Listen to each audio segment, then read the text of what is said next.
Bonjour, everyone, and welcome back to my little corner of the internet, which today happens to be an even littler corner of a Parisian kitchen.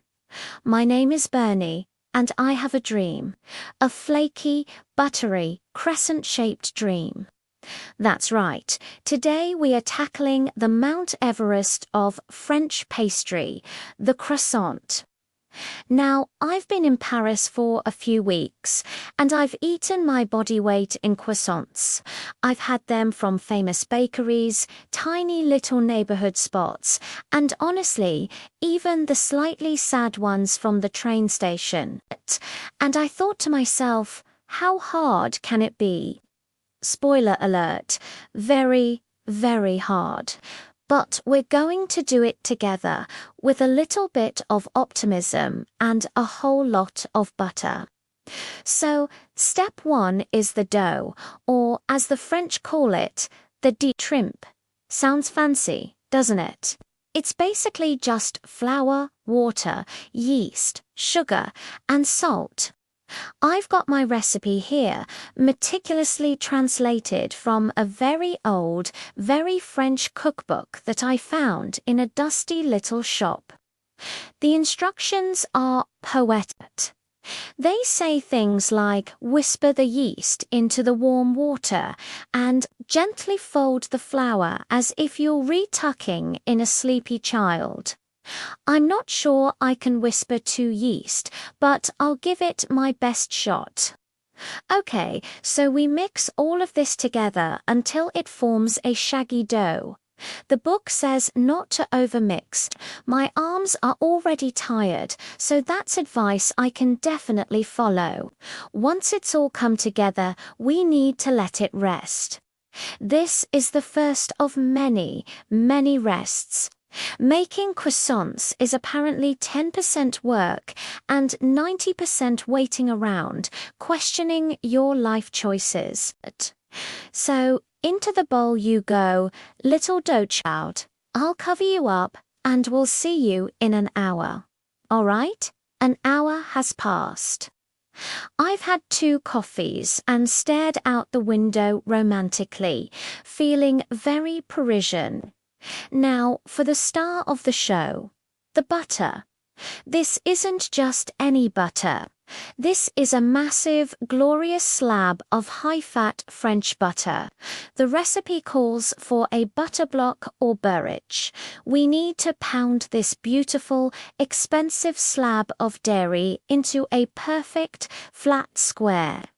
The book suggests using a rolling pin. Let's see, okay, this is harder than it looks. The butter is cold, so it's more like hitting a brick thwack. Thwack little bits of butter are flying everywhere. My kitchen is starting to look like a modern art installation. The goal is to make it pliable, but still cold. I'm not sure if I'm making it pliable or just angry. It's starting to soften a bit now. I am going to fold it in some parchment paper to try and contain the chaos and shape it into a neat square. There we go.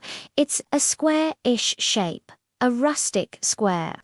We'll call it charmingly rustic. Now, this goes into the fridge to chill while we deal with our dough, which has been patiently waiting. Okay, dough time. Look at that. It's puffed up nicely. It's alive. Now, for the most critical part of the whole process, the lamination. This is where we lock the butter block inside the dough. It's like a little butterando sandwich. I need to roll the dough out into a square that is twice the size of my butter block. Precision is key here, and if you know me, you know precision is my middle name. Just kidding. My middle name is close enough. So we roll gently, evenly. We don't want to tear the dough. It should be a nice, relaxed canvas for our buttery masterpiece. Okay, that looks roughly like a square. Now, we place the butter block in the middle, diagonally, like a diamond. And we fold the corners of the dough over the butter, like a little envelope, a butter letter addressed to my stomach. We have to seal the edges really, really well. We don't want any of that precious butter escaping. It's called the turn, and this is where the magic happens.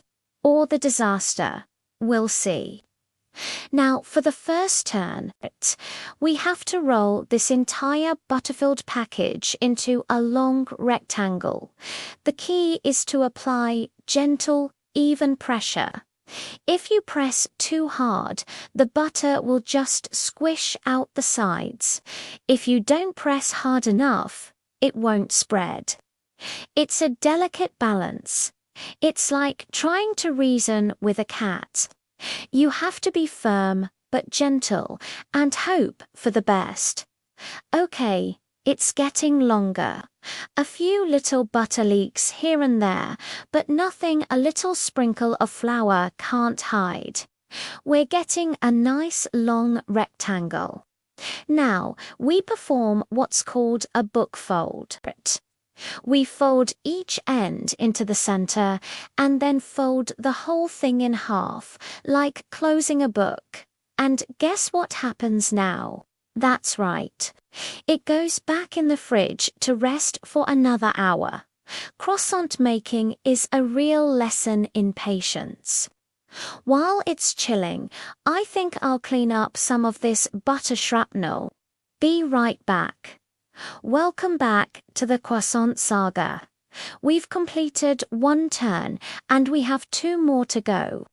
Each turn multiplies the layers. We started with one layer of butter and one layer of dough. After 3 turns, we'll have, well, a lot of layers. Hundreds of them. That's what gives croissants their incredible, flaky texture. It's basically steam from the melting butter pushing apart infinitesimally thin layers of dough. It's science, but it feels like magic.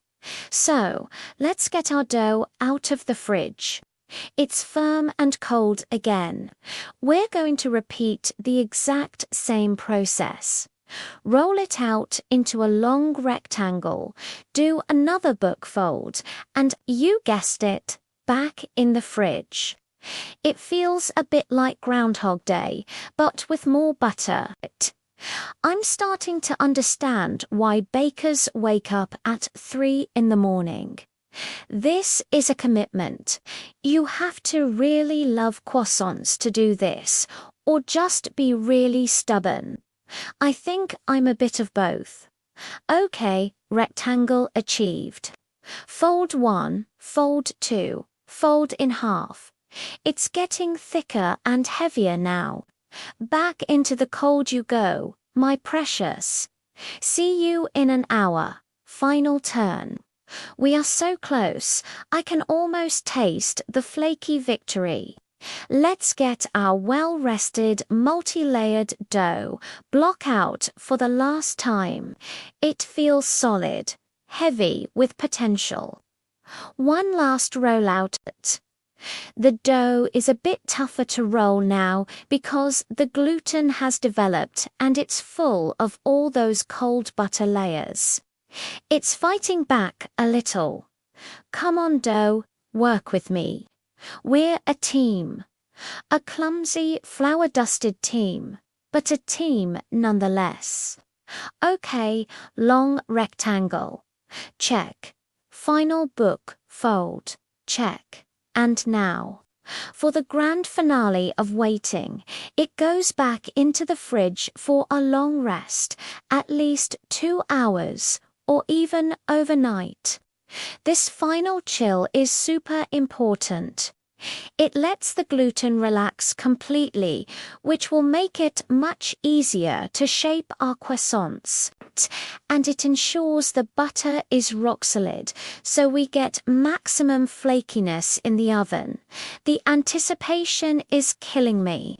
I'm going to go for a walk, clear my head, and try not to think about all the ways this could still go wrong.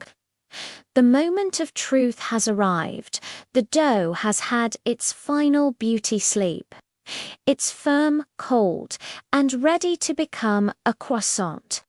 Now, we roll it out one last time into a very large, thin rectangle. This is the final stretch. I need to be careful not to make it too warm with my hands. The goal is to have a sheet of dough that's about 1/4 of an inch thick. It's huge. It's taking up my entire counter space. Now for the fun part, cutting the triangles. Using a pizza cutter, which feels like a bit of a cheat, but is so much easier, I'm cutting long, skinny triangles. The base of the triangle should be about 4 inches wide. Look at these beautiful layers you can see on the cut edges. All that folding and waiting is paying off. It's a cross-section of pure potential. Now, we take each triangle, give the base a little stretch, and roll it up from the wide end to the pointy tip. It's starting to look like a croissant. A lumpy, slightly misshapen, but definitely recognizable croissant. I am a proud parent.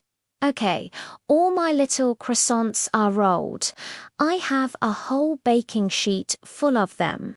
They look like a collection of weird, doughy sea creatures, all slightly different shapes and sizes, but they're my weird, doughy sea creatures.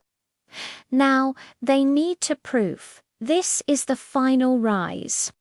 We need to let them sit in a warm, draft-free spot for about 2 hours until they're puffy, jiggly, and have almost doubled in size.